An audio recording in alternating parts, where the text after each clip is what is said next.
Alright, here's the plan. We're gonna be lawyers. We're gonna learn how to be lawyers, and we're gonna do lawyering stuff. But before we can do that, I'm gonna quickly smoke a bowl. I'm only gonna do this for an hour tonight. Hopefully we'll have time to do more another night, another day.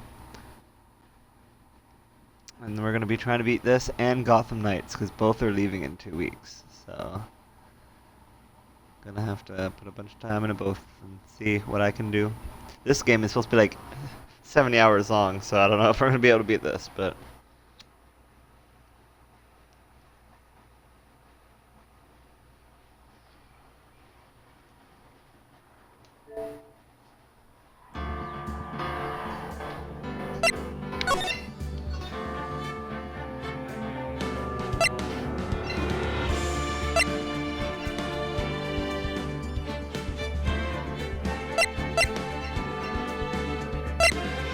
no, thanks, skip.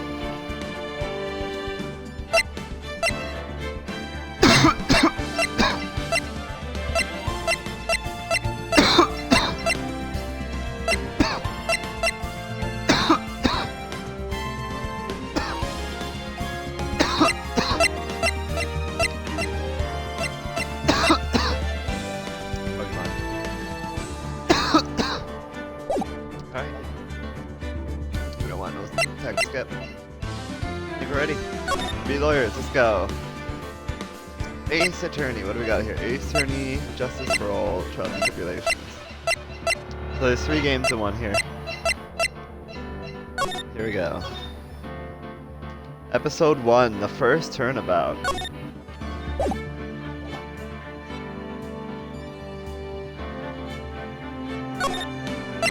Play the first turnabout. Yes, let's do it. First steps. Gasp! Gasp!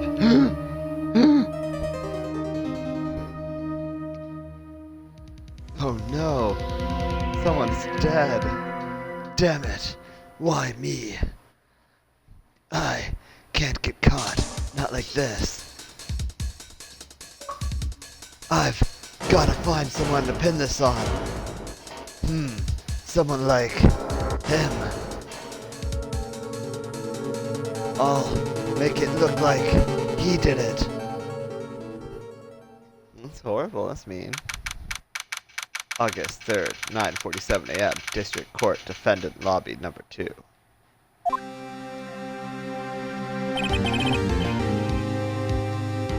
Boy, am I nervous. I guess I'm saying that to myself.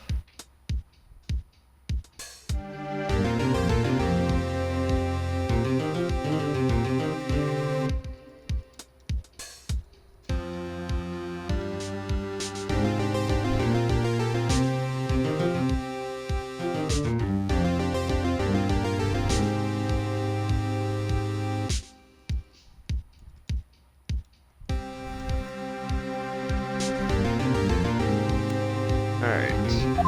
Why am I nervous? Right! Oh, hiya, Chief. Oh, that's me. Oh, hiya, Chief. Oh, that's my chief. Nice. Woo! I'm glad I made it on time. Well, I have to say, Pheonix, I'm impressed. Not everyone takes on a murder trial right off the bat like this. It says a lot about you, and your client as well. Thanks. Actually, it's because I owe him a favor. A favor? You mean you knew the defendant before the case? Yes. Actually, I kind of owe him my current job. He's one of the reasons I became an attorney. Well, that's news to me. I want to help him out any way I can. I just really want to help him. I owe him that much. Oh, that was me. I just really want to help him. I owe him. They should change the colors or something when different people are talking. Oh, it's over. My life, everything is all over. Huh? Is that your client screaming over there? Yeah, that's him. Death, despair. Oh, I'm going to do it. I'm gonna do it. I'm gonna die. It sounds like he wants to die. Yeah. Nick! butts. Hey there, Larry. Dude, I'm so guilty. Tell them I'm guilty. Give me the death sentence. I ain't afraid to die. What? What's wrong, Larry? Oh, it's all over. I'm finished. Finished. Oh, I can't live in a world without her. I can't. Who took her away from me, Nick? Who did this? Oh, Nick, you gotta tell me. Who took my baby away? The person responsible for your girlfriend's death? The newspapers say it was you.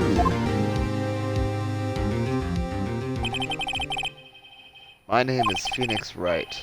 Here's the story. My first case is a fairly simple one. A young woman was killed in her apartment. The guy they arrested was the unlucky sap dating her. Larry Butts, my best friend since grade school. Looking really sweaty. Our school had a saying, when something smells, it's usually the butt. In the 23 years I've known him, it's usually been true. He has a knack for getting himself in trouble. One thing I can say though, it's usually not his fault. He just has terrible luck. But I know better than anyone that he's a good guy at heart. That, and I owe him one, which is why I took the case to clear his name. I'm a lawyer, it's what I do. And that's just what I'm going to do. August 3rd, 10 a.m., District Court, Courtroom number 2.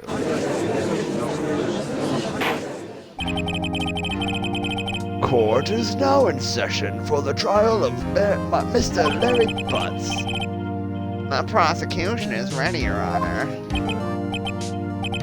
The defense is ready, Your Honor.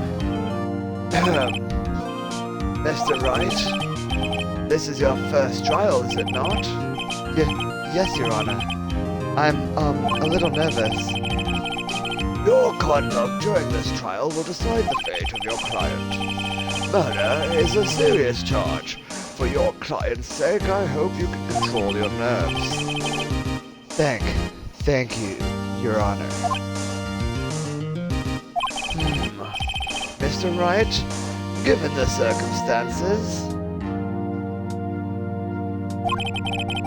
I think we should have a test to ascertain your readiness.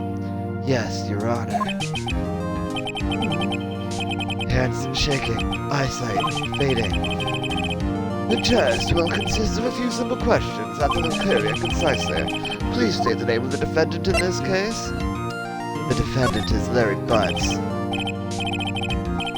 The defendant, well, that's Larry Butts, Your Honor. Correct. Just keep your wits about you and you'll do fine. Next question. This is a murder trial. Tell me, what's the victim's name? Oh, I know this one. Glad I read the case report cover to cover so many times. It's... Wait. Uh-oh. Huh. No way. I forgot. I'm drawing a total blank here. Pheonix, are you absolutely sure you're up to this? You don't even know the victim's name? Oh, the victim. Of course. I know the victim's name. I, just forgot. Temporarily. I think I feel a migraine coming on. Look, the victim's name is listed in the court record. Just press red bumper check at any time, okay? The victim is Cindy. This is her autopsy report. Time of death, 7:31, 4 p.m. to 5 p.m. Cause of death, loss of blood due to blood trauma. Attorney's badge. No one would believe I was a defense attorney if I didn't carry this attorney's badge at all times. Very important. Mia Faye, age 27, chief attorney at Faye & Co., my boss and a very good defense attorney.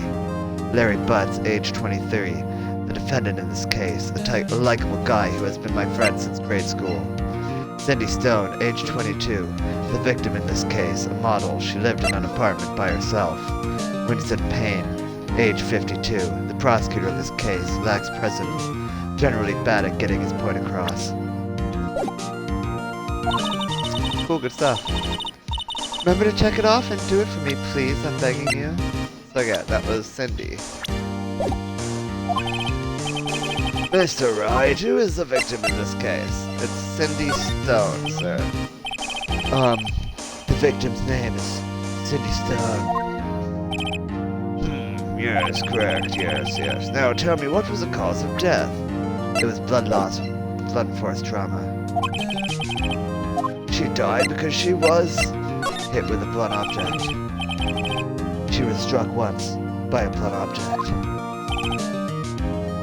Yes, correct. You've answered all my questions. I see no reason why we shouldn't proceed. You seem much more relaxed, Mr. Wright. Good for you. Thank you, Your Honor. Because I don't feel relaxed, that's for sure. Well then, first, a question for the prosecution, Mr. Payne. Yes, Your Honor. As Mr. Wright just told us, the victim was struck with a blunt object. Would you explain to the court just what that object was?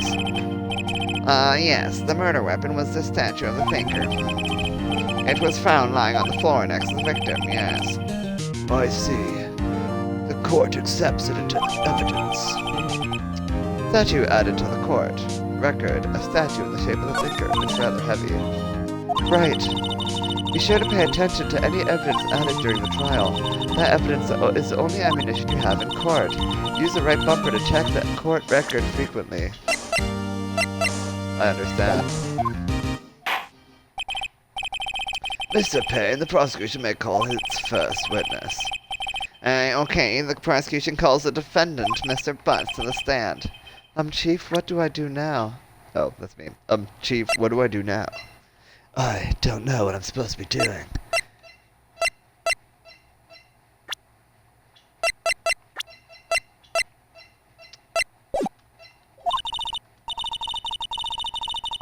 Pay attention, you don't want to miss any information that might help your client's case.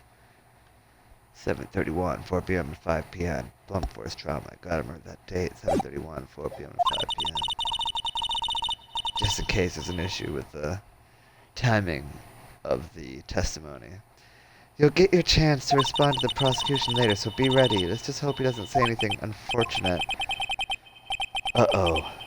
Larry gets excited easily. This could be bad. Oh?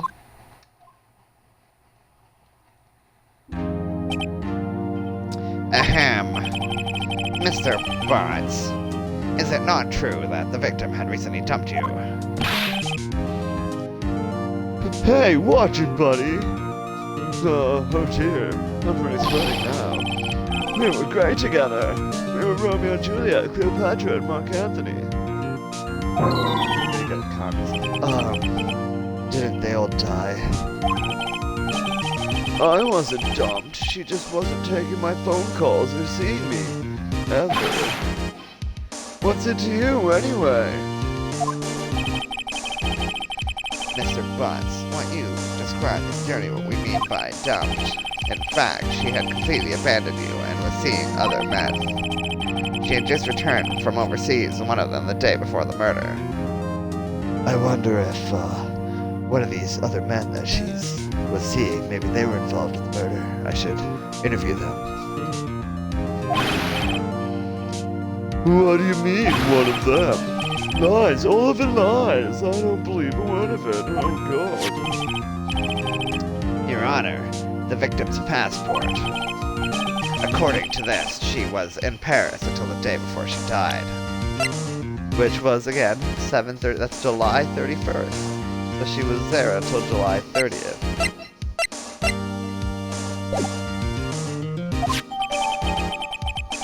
Passport has been added. Which attorney arrived home from Paris on 7:30 the day before the murder. Okay, that's important. Indeed. She appears to have returned the day before the murder. Yes. Oh, dude, no way! The victim was a model, but did not have a large income.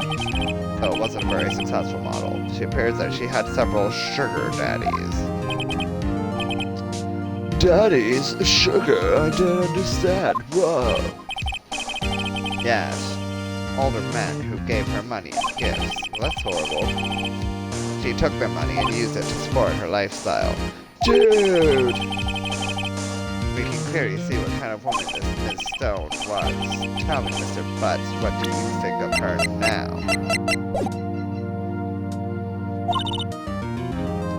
Right. I don't think you want him to answer that question. Yeah, Larry has a way of running his mouth in all the wrong directions. Should I stop him from answering? Objection! My client has no idea the victim was seeing other men. That question is irrelevant to this case. Whence? Dude! Nick! What do you mean irrelevant? That cheating she-dog? I'm gonna die, I'm just gonna drop dead. Yeah, and when I meet her, and I'm going to get to the bottom of this. Let's continue the trial with a trial, shall we? I believe the accused's motive is clear to everyone. Yes, quite. Oh boy, this is so not looking good. Next question. You went to the victim's apartment on the day of the murder, did you not? Well, did you or did you not? Well, maybe I did, maybe I didn't. Uh-oh, he went. What do I do?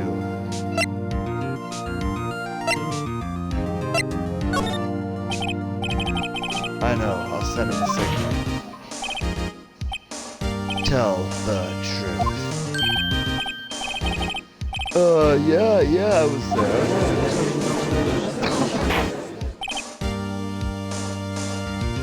Order! Well, Mr. Butts. Dude, chill. She wasn't home, man, so I didn't see her. Your Honor, the defendant is lying, clearly. Lying?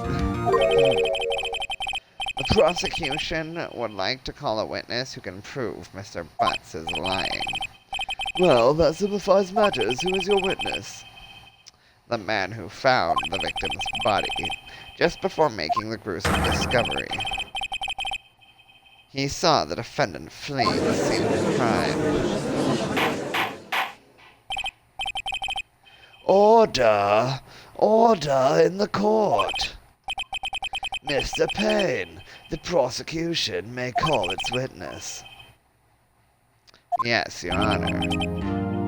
This is bad. On the day of the murder, my witness was selling newspapers at the victim's building. Please bring Mr. Frank Sawet to the stand. Wait, isn't that the guy who killed him? Mr. Sawet, you sell newspaper subscriptions, is this correct? Oh yes, newspapers, yes. Mr. Sawet, you may proceed with your testimony. Please, tell the court what you saw on the day of the murder. Witness account. Yes, I was going door to door selling subscriptions when I saw a man fleeing an apartment. I thought he must be in a hurry because he left the door half opened behind him. Thinking it strange, I looked inside the apartment. I saw her lying there, a woman. Not moving, but dead. I quailed and frightened and found myself unable to go inside, you understand? I thought to call the police immediately. However, the phone in her apartment wasn't working. I went to a nearby park and found a public phone. I remember the time exactly. It was 1 p.m. 1 p.m.? But time of death was 4 p.m. to 5 p.m. He's obviously lying. But why would he lie? The man who ran past was without the doubt the defendant sitting right over there.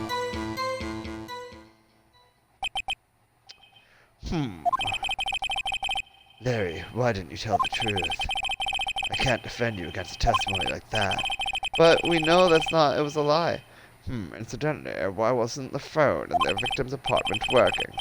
Your Honor, at the time of the murder, there was a blackout in the building. Aren't phones supposed to work during a blackout? Yes, Your Honor. However, some cordless phones do not function normally. The phone that Mr. Sawet used was one of those. Your Honor, I have a record of the blackout for your perusal. Blackout record added to the court record. Electricity to Mrs. Stone's building was out from noon to 6 p.m. on the day of the crime. So that's exactly during the time of the crime. Now, Mr. White. Yes, Your Honor. You may begin your cross-examination. Cross-examination, Your Honor? Alright, this is it. The real deal. What exactly am I supposed to do? Why, you exposed the lies in the testimony the witness just gave. Lies? What? He was lying? I already know he was lying. Your client is innocent, right? Then that witness must have lied in his testimony. Or is your client really guilty? Oh, how do I prove he's not lying? You hold the key. It's in the evidence. Compare the witness's testimony to the evidence at hand. There's bound to be a contradiction in there. First, find contradictions between the court record and the witness's testimony. Then once you've found the contradicting evidence, present it and rub it in the witness's face. Okay. Open the court record with the right bumper. Then point out the contradictions in the testimony. Cross-examination. Alright, give me a sec. I'm gonna grab some water. And check on the state of the guild. I was the last one to talk, alright? Nobody's talking. I guess I shall grab some water. Because water's delicious. And with the water, I'm gonna do the dishes. All that water, it's so yummy.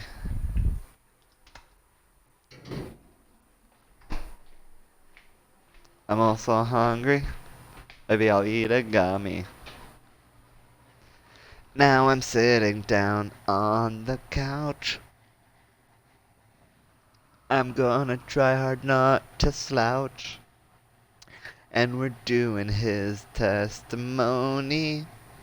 'Cause I believe it was fucking phony. Here we go. I was going door to door selling subscriptions when I saw a man fleeing an apartment. I thought he must be in a hurry because he left the door half open behind him. Thinking it strange, looked inside the apartment. I saw her lying there, woman not moving, dead. I quilled in fright and found myself unable to go inside. Thought to call the police immediately. However, the phone in her apartment wasn't working. I went to a nearby park and found a public phone. I remember the time exactly, it was 1 p.m. Really, it was 1 p.m. because of the time of death. Objection! You found the body at 1 p.m. Are you sure? Yes, it was 1 p.m., that's for certain. Frankly, I find that hard to believe. Your statement directly contradicts the autopsy report. The autopsy notes the time of death at sometime after 4 p.m. There's nobody to no body to find at 1 p.m. How do you explain this 3-hour gap, mister? Oh no! Now I'm the one sweating in such a heavy suit. Oh, that door! This is trivial. The witness may have forgotten the time. After his testimony, I find that hard to believe. Mr. SeWitt, why were you so certain that you found the body at 1 p.m.? Gee, that's a really good question. Great job, right? Way to put him on the spot. That's all you have to do. Point out contradictions. Lies always beget more lies. See through one, and their whole story falls apart. Wait, I remember now. Would you care to give your testimony again? Try to be truthful this time. Yes, of course. You see, when I found the body, I heard the time. There was a voice saying the time. It was probably coming from the television. Oh. Wait. What's the blackout? Oh, if it was 3 hours off, but it was 3 hours off, wasn't it? I guess the victim must be watching a video of a taped program. That's why I thought it was 1 p.m. Yes. terribly sorry about the misunderstanding. Indeed, yes. I see. You heard a voice saying at the time on a taped program, Mr. Wright, you may cross-examine the witness. Right. You know what to do. I've got this one. I've been training for this my whole life. You see, when I found the body, I heard the time. There was a voice saying the time. It was probably coming from the television. Really? Because I have this electricity blackout record here from noon to 6 p.m. So I object. Hold it right there. The prosecution said there was a blackout at the time of the discovery, and this record proves it. Oh! You couldn't have heard a television or a video. Oh dear, no! God, well, My defense has a point. Do you have an explanation for this, Mr. Sowit? No, I find it quite puzzling myself, quite. Oh! But wait, I remember now. Mr. Sowit, the court would prefer to hear an accurate testimony from the beginning. These constant corrections are harming your credibility. That, and you seem rather distraught. Well, my apologies, Your Honor. It must have been the shock of finding the body. Very well, Mr. Sowit. Let's hear your testimony once more, please.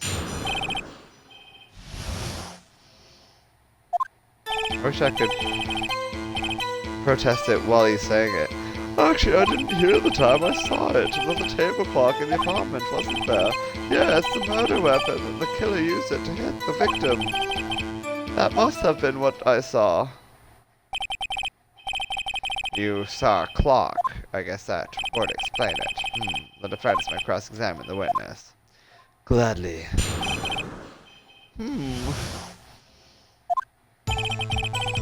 Actually, I didn't hear the time, I saw it. There was a table clock in the apartment, wasn't there? Yeah, the murder weapon. The killer used it to hit the victim. Actually, the murder weapon was a statue in the shape of... Objection! Objection! Wait just a moment. The murder weapon wasn't a clock. It was a statue. Now, how is this supposed to be a clock? What? Yeah, you with your objections and your evidence. Just who do you think you are? Just answer the question, Mr. Sowit. Hey, I saw it there, okay? That's a clock. Your Honor, if I may.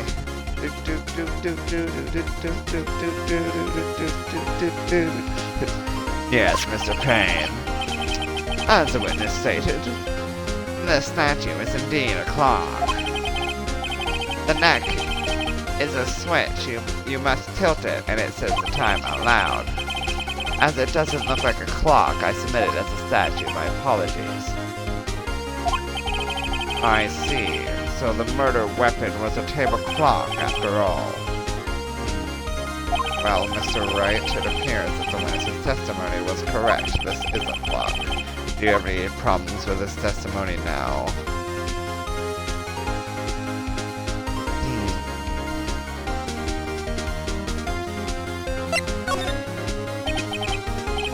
Your Honor, there is a gaping hole in Mrs. testimony. The only way he could have known the weapon was a clock is to hold it in his hands. Yet the witness testified that he never entered the apartment. Clearly, a contradiction. Indeed. The witness knew it was a clock because he went to the apartment. You're lying. You were inside the apartment on the day of the murder. Oh yeah, prove it. Prove I went in there. I just did. All too better than that, I can prove you were the one who killed her. You struck her with the clock, and the shock of the blow triggered the clock's voice. That was the sound you heard. Order in the court. Intriguing. Please continue, Mr. Wright. Yes, Your Honor. Mr. Sowit, the sound must have left quite an impression on you. Understandable, since the murder weapon spoke just as you hit the victim. That voice was burned into your mind. That's why you were so certain about the time. What's the meaning of this? This is all baseless conjecture. Basis. Just look at the witness's face.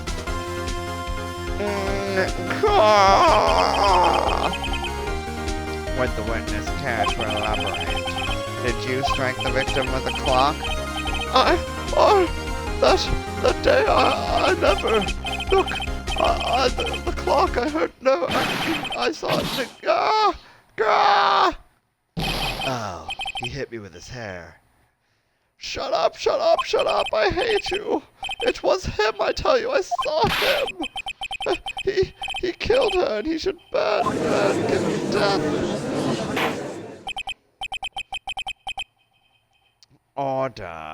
Order in the court, I say. Order.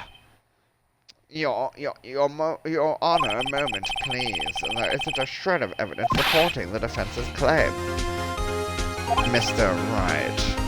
Your Honor.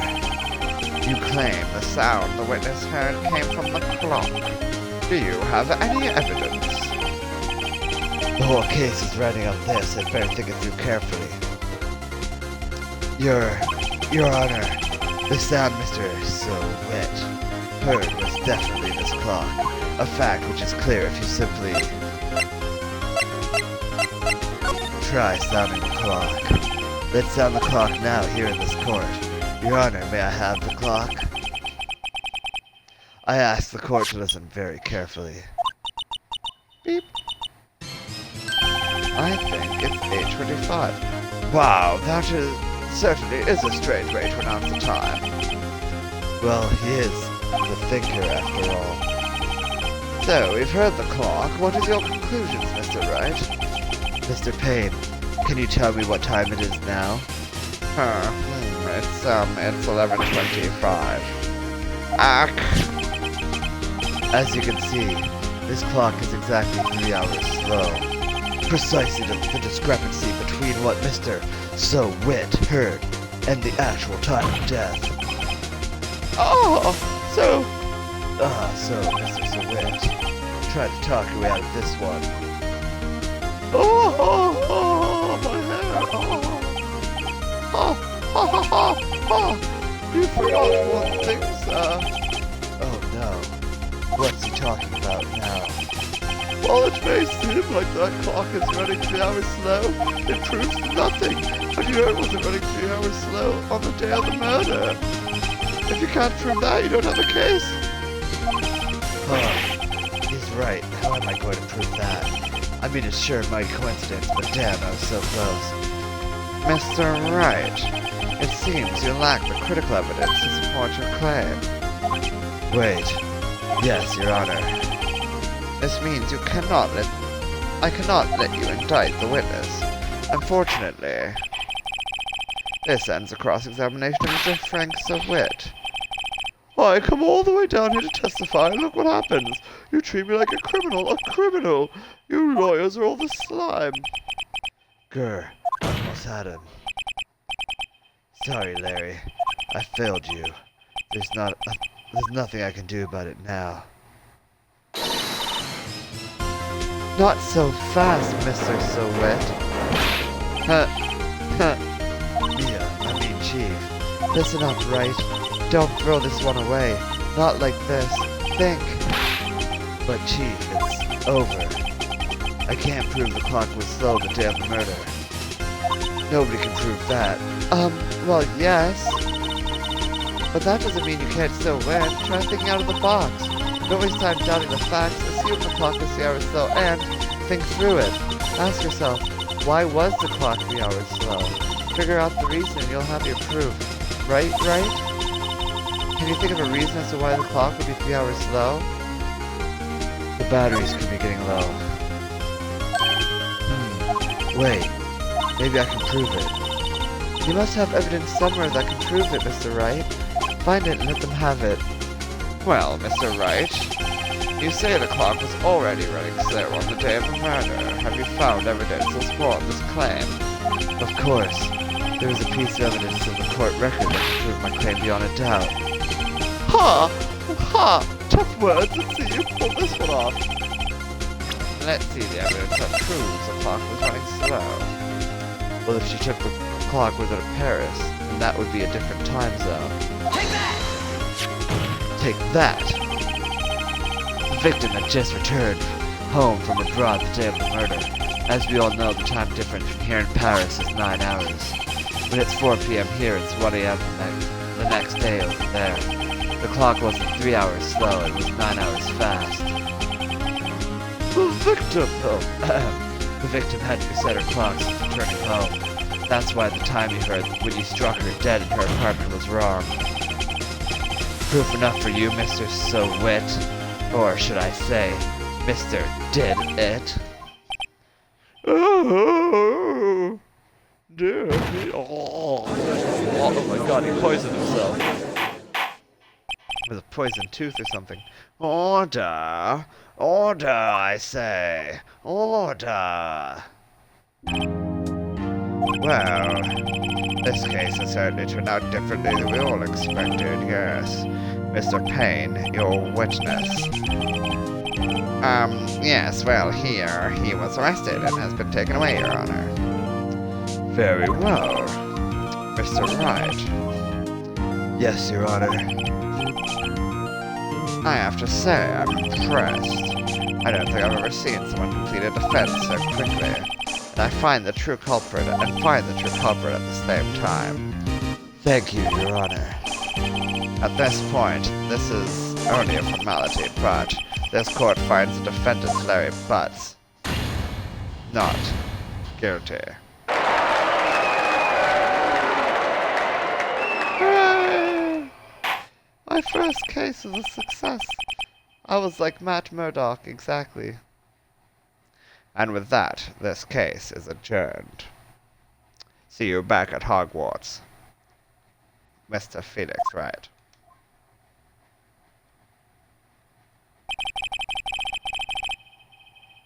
It turns out that Frank So-Wit was a common burglar.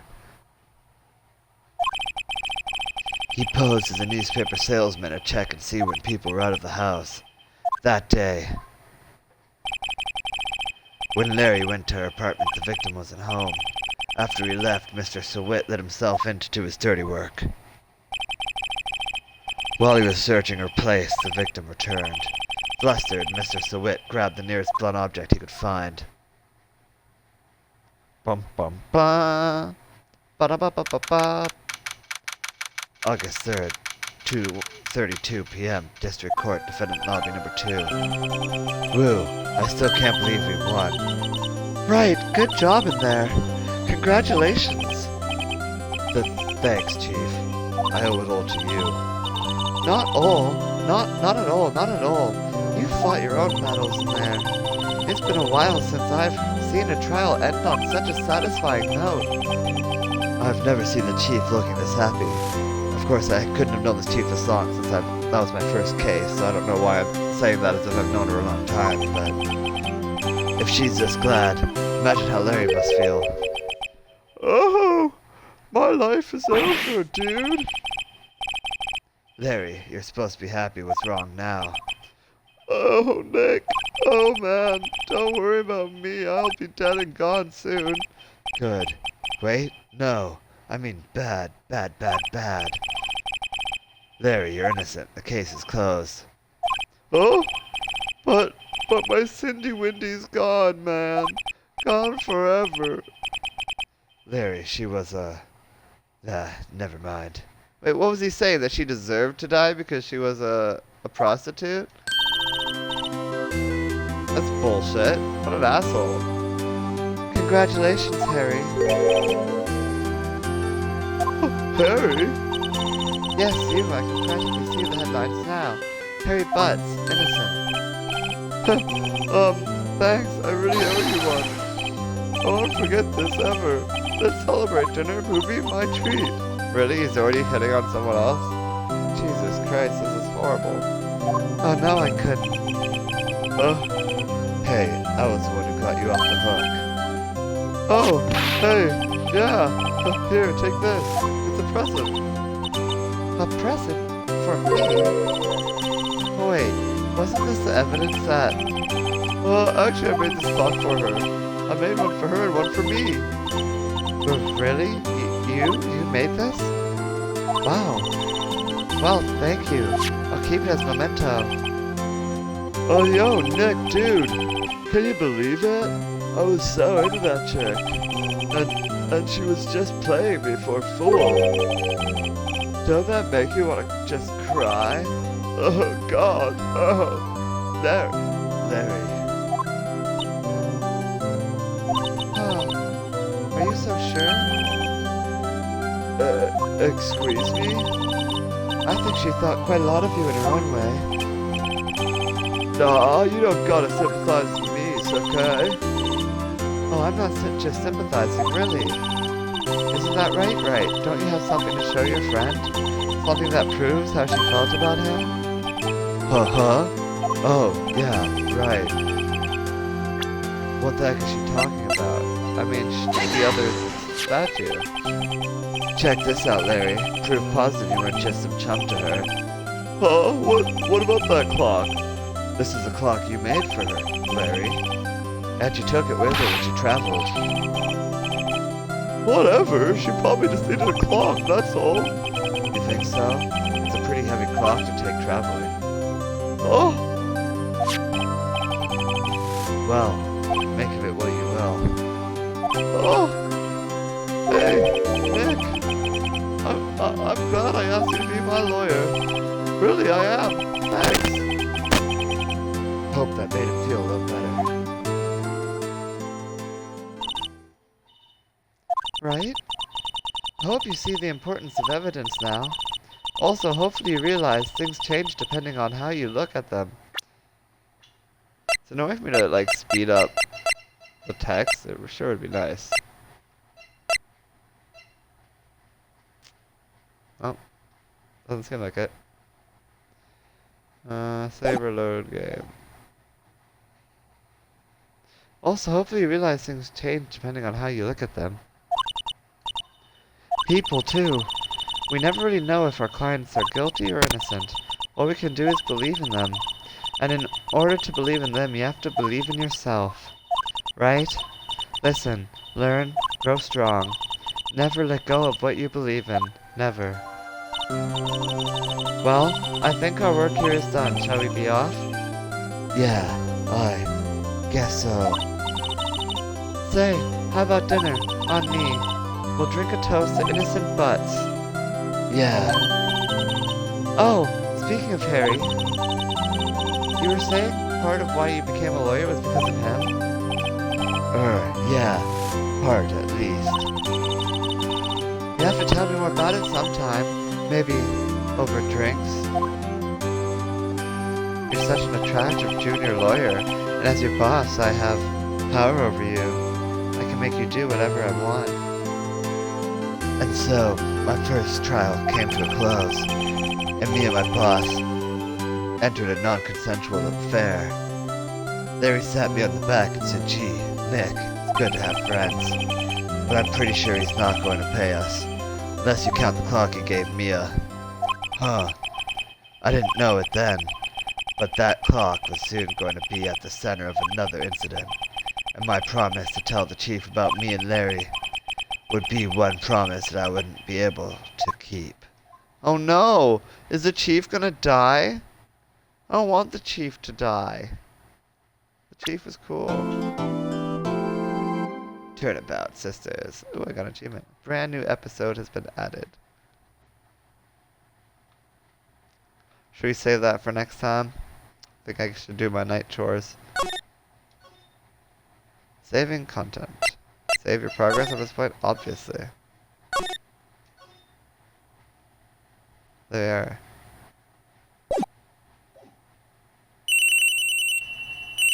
Oh. Yeah, okay, let's stop this. We're done. We are done. It's been fun though.